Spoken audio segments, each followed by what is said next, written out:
Oui, une soirée sans, du début jusqu'à la fin, parce que on n'a jamais su trouver la solution pour contrecarrer les plans de cette équipe toulousaine qui avait un milieu de terrain qui bougeait énormément. On n'a jamais réussi à contrarier leur jeu. On a beaucoup couru dans le vide. Quand on avait le ballon, on a été...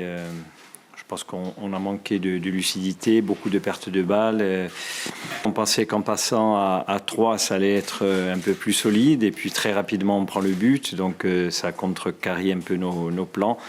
C'est pas un système qu'on a pour habitude d'utiliser. On a voulu aller chercher un petit peu plus haut avec Mathieu et Vincent et en gardant...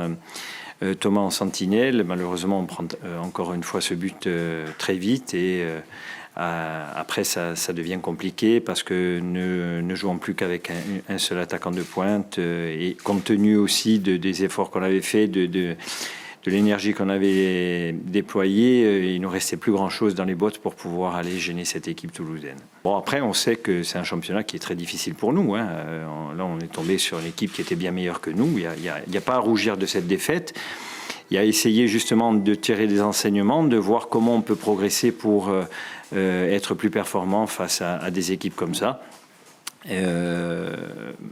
C'est un coup d'arrêt, mais quoi qu'il en soit, on n'a pas renoncé. On se prépare déjà pour le match de Reims à domicile dans 15 jours, juste après le match de coupe.